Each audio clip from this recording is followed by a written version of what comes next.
হরে কৃষ্ণ ভক্তবৃন্দ, শ্রাবণ মাসের কৃষ্ণপক্ষের একাদশী কামিকা একাদশী ব্রত পালিত হবে আগামী 31 জুলাই বুধবারে। ভক্তবৃন্দ, এই একাদশী ব্রত পালনে সকল পাপরাশি মোচন হয়ে যায়। তাছাড়াও এই একাদশীর মাহাত্ম্য শ্রবণ করলে বাজপেয় যজ্ঞের ফল প্রাপ্ত হয়। তো ভক্তবৃন্দ, আজকের এই ভিডিওতে আমরা কামিকা একাদশী ব্রতের মাহাত্ম্য কথা ও পরদিন 32টি স্থানের পালনের সঠিক সময়সূচি প্রদান করব। তাই ভক্তবৃন্দ, অবশ্যই কিন্তু আপনারা ভিডিওটি শেষ অবধি দেখতে থাকুন। তো কৃষ্ণ ভক্তগণ, যেসব ভক্তরা ব্রহ্মা হত্যা, ভ্রূণ হত্যা কিংবা তার থেকেও বেশি পাপপুণ্য সাগরে নিমজ্জিত, সে সকল ভক্তরাই কামিকা একাদশী ব্রতের মাধ্যমে সহজেই সমস্ত পাপ থেকে মুক্ত হয়ে যায়। তাই অবশ্যই সকল কৃষ্ণ ভক্তরাই এই কামিকা একাদশী ব্রতটি নিষ্ঠা ও ভক্তি সহকারে পালন করবেন। কারণ বন্ধুরা, এই ব্রত পালনে যেমন সকল পাপ থেকে মুক্ত পাওয়া যায়, তেমনই শ্রীহরির কৃপায় সে ব্যক্তির বিষ্ণুলোকে গতি হয়। তো ভক্তবৃন্দ, এই একাদশী ব্রত পালনে যারা আমিষ আহার করেন তারা অবশ্যই একাদশীর আগের দিন, একাদশীর দিন ও একাদশীর পর দিন, এই 3 দিন অবশ্যই আমিষ খাবার ত্যাগ করে নিরামিষ খাবার প্রসাদ গ্রহণ করবেন। এবং দশমীতে অর্থাৎ একাদশীর আগের দিন ভগবান শ্রীকৃষ্ণের চরণে ফুল নিবেদন করে ব্রতের সংকল্প করবেন, হে ভগবান, আমাকে কৃপা করুন যাতে আগামীকাল একাদশী অর্থাৎ কামিকা একাদশী ব্রতটি নিষ্ঠার সাথে পালন করতে পারি। এরপর পরদিন অর্থাৎ একাদশীর দিন, একাদশী তিথির সম্পূর্ণ দিন কামিকা একাদশী ব্রত পালন করবেন। সেক্ষেত্রে 31 জুলাই 2024 বুধবার পালিত হবে একাদশী ব্রত, যা বাংলা ক্যালেন্ডার অনুযায়ী 15 শ্রাবণ 1431 কামিকা একাদশী ব্রত। তো বন্ধুরা, একাদশী ব্রতে কি কি খাওয়া যাবে, কি খাওয়া যাবে না, সেই ভিডিওর লিংক এই ভিডিওর ডেসক্রিপশনে দেওয়া আছে, আপনারা চাইলে তা দেখতে পারেন। তারপরেও আপনাদের আরও একবার জানিয়ে দিই, বিভিন্ন ফলমূল, দুধ, জল, সাবুদানার পায়েস, মিষ্টি আলু সেদ্ধ, পেঁপে, আলু ও কাঁচা কলার ভাজা বা তরকারি ইত্যাদি আপনারা একাদশীর দিনে গ্রহণ করতে পারেন। ভক্তবৃন্দ, একাদশীতে অন্নভোজন করলে যেমন ব্যক্তি নরকবাসী হয়, তেমনি আপনি যদি অন্য কোনো ব্যক্তিকেও একাদশীতে অন্ন ভোজন করান, তাতেও আপনি নরকবাসী হবেন। কাজেই একাদশী ব্রত পালন করা আমাদের সকল কৃষ্ণ ভক্তরই অবশ্যই কর্তব্য। তাহলে চলুন ভক্তবৃন্দ, আর দেরি না করে এবার শ্রবণ করে নেওয়া যাক কামিকা একাদশীর মাহাত্ম্য কথাটি। শ্রাবণ কৃষ্ণপক্ষিয়া কামিকা একাদশীর কথা ব্রহ্ম বৈবর্ত পুরাণে যুধিষ্ঠির শ্রীকৃষ্ণ সংবাদে বলা হয়েছে। যুধিষ্ঠির মহারাজ শ্রীকৃষ্ণকে বললেন, হে গোবিন্দ, হে বাসুদেব, শ্রাবণ মাসের কৃষ্ণপক্ষের একাদশীর নাম এবং মাহাত্ম্য সবিস্তারে আমার কাছে বর্ণনা করুন, তা শুনতে আমি অত্যন্ত কৌতূহলী। পদুত্তরে ভক্তবৎসল ভগবান শ্রীকৃষ্ণ বললেন, হে রাজন, পূর্বে দেবর্ষি নারদ প্রজাপতি ব্রহ্মাকে এই প্রশ্ন করলে তিনি যে উত্তর প্রদান করেছিলেন, আমি এখন সেই কথাই বলছি, আপনি মনোযোগ সহকারে তা শ্রবণ করুন। এক সময় ব্রহ্মার কাছে ভক্তশ্রেষ্ঠ নারদ জিজ্ঞাসা করলেন, হে ভগবান, শ্রাবণ মাসের কৃষ্ণপক্ষে একাদশীর নাম কি, এর আরাধ্য দেবতাকে, সেই ব্রতের বিধি বা কীরকম এবং এই ব্রতের ফলে কি পুণ্য লাভ হয় তা সবিশেষ জানতে ইচ্ছা করি। আপনি কৃপা করে আমাকে তা জানালে আমার জীবন ধন্য হবে। শ্রী নারদের কথা শুনে ব্রহ্মা অত্যন্ত সন্তুষ্ট হলেন। তিনি বললেন, হে বৎস, জগৎজীবের মঙ্গলের জন্য আমি তোমার প্রশ্নের যথাযথ উত্তর দিচ্ছি, তুমি তা শ্রবণ করো।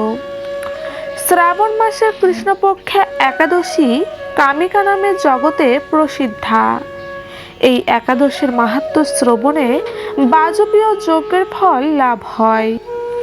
ভগবান শ্রীহরির পূজা অর্চনা অপরিমিত পুণ্যফল প্রদান করে।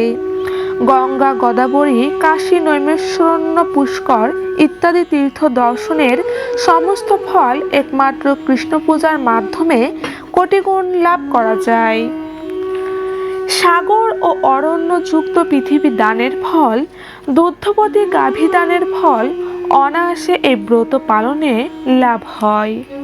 যারা পাপপুণ্য সাগরে নিমগ্ন, এই ব্রতই তাদের উদ্ধারের একমাত্র সহজ উপায়। এইরকম পবিত্র পাপনাশক শ্রেষ্ঠ ব্রত আর জগতে নেই।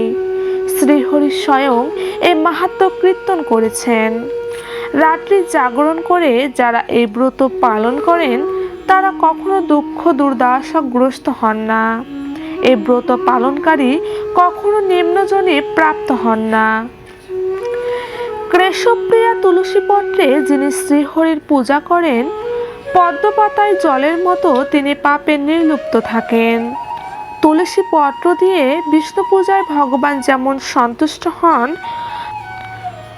মণি মুক্তাদি মূল্যবান রত্নের মাধ্যমেও তেমন প্রীত হন না। যিনি কেশবকে তুলসী মাঞ্জরি দিয়ে পুজো করেন তার জন্মাশ্রিত সমস্ত পাপ ক্ষয় হয়ে যায়।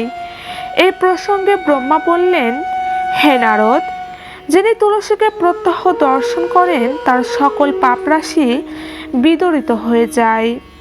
যিনি তাকে স্পর্শ করেন তার পাপ মলিন দেহ পবিত্র হয়। তাকে প্রণাম করলে সমস্ত রোগ দূর হয়। তাকে জল সিঞ্চন করলে যম তার কাছে আসতে ভয় পান। শ্রী হরির চরণে তুলসী অর্পিত হলে ভগভক্তির লাভ হয়। তাই হে কৃষ্ণ ভক্তি প্রদায়িনী, তোমায় প্রণাম করি। যে ব্যক্তি হরিবাসরে ভগবানের সামনে দীপদান করেন, চিত্রগুপ্ত তার পুণ্যের সংখ্যা হিসাব করতে পারেন না। তার পিতৃপুরুষেরাও পরম তৃপ্তি লাভ করেন। শ্রীকৃষ্ণ বললেন, হে রাজন, আমি আপনার কাছে সর্বপাপ হারিণী কামিকা একাদশীর মাহাত্ম্য বর্ণনা করলাম। অতএব যিনি ব্রহ্মা হত্যা, ভ্রূণ হত্যা, পাপ বিনাশিনী, মহাপুণ্য ফল প্রদায়িনী এই ব্রত পালন করবেন ও এই মাহাত্ম্য শ্রদ্ধা সহকারে পাঠ অথবা শ্রবণ করবেন, তিনি সর্বপাপ থেকে মুক্ত হয়ে বিষ্ণুলোকে গমন করবেন। তো ভক্তবৃন্দ, আমরা এখন শ্রবণ করে নিলাম কামিকা একাদশীর অপূর্ব মাহাত্ম্য কথাটি। তো ভক্তবৃন্দ, এখন আমরা শ্রবণ করে নেব কামিকা একাদশীর পরদিন পালনের সঠিক সময়সূচি। মণিপুর ব্রত পালিত হবে 31 জুলাই বুধবারে। পরদিন পালনের সময়সূচি 4:42 থেকে 9:07। বাংলাদেশ 5:34 থেকে 9:45। মিজোরাম 4:48 থেকে 9:12। গুয়াহাটি 4:48 থেকে 9:15। কলকাতা 5:09 থেকে 9:29। সিঙ্গাপুর 7:05 থেকে 11:09। চীন 5:13 থেকে 9:57। হংকং 5:55 থেকে 10:18। জাপান 4:49 থেকে 9:27। রাশিয়া 4:35 থেকে 9:55। মালয়েশিয়া 7:12 থেকে 11:17। ভিয়েতনাম 5:30 থেকে 9:52। ইন্দোনেশিয়া 6:03 থেকে 10টা। ব্রাজিল 6:35 থেকে 7:01। ওমান 5:36 থেকে 10টা। চিলি 7:33 থেকে 11:03। নাইজেরিয়া 6:21 থেকে 10:31। আর্জেন্টিনা 7:46 থেকে 11:15। বৃন্দাবন 5:42 থেকে 10:11। উত্তরপ্রদেশ 5:30 থেকে 9:58। মুম্বাই 6:15 থেকে 10:34। পুনে 6:12 থেকে 10:31। চেন্নাই 5টা 54 থেকে 10টা 8, হরিয়ানা 5টা 46 থেকে 10টা 16, হায়দ্রাবাদ 5টা 55 থেকে 10টা 13, উড়িষ্যা 5টা 21 থেকে 9টা 42, ব্যাঙ্গালোর 6টা 5 থেকে 10টা 19, পাঞ্জাব 5টা 45 থেকে 10টা 18, মধ্যপ্রদেশ 5টা 46 থেকে 10টা 9, বিহার 5টা 16 থেকে 9টা 42, গোয়া 6টা 16 থেকে 10টা 31, কেরালা 6টা 13 থেকে 10টা 25, গুজরাট 6টা 17 থেকে 10টা 40, কাতার 5টা 1 থেকে 9টা 27, জার্মানি 5টা 26 থেকে 10টা 36। তো ভক্তবৃন্দ, এই হলো কামিকা একাদশীর পরদিন পালনের অর্থাৎ 32টি স্থানের পরদিন পালনের সঠিক সময়সূচি। তো ভক্তবৃন্দ, একাদশী ব্রত যেমন নিজে পালন করবেন তেমন অন্যকেও একাদশী ব্রত পালনে উৎসাহিত করবেন। আর অবশ্যই ভক্তবৃন্দ, একাদশী ব্রত পালনের দিন একাদশী পালনের সঠিক সময়ের মধ্যে বিষ্ণুদেবের পুজো করে সে প্রসাদ গ্রহণ করে একাদশী পালন সম্পূর্ণ করবেন। সকলে ভালো থাকবেন, সুস্থ থাকবেন, সকলেই কামিকা একাদশী ব্রতটি নিষ্ঠা ও ভক্তি সহকারে পালন করবেন। সকলকে জানাই কামিকা একাদশীর অনেক অনেক শুভেচ্ছা ও অভিনন্দন। জয় শ্রীকৃষ্ণ, জয় রাধা মাধব, জয় গোবিন্দ, জয় গোবিন্দ।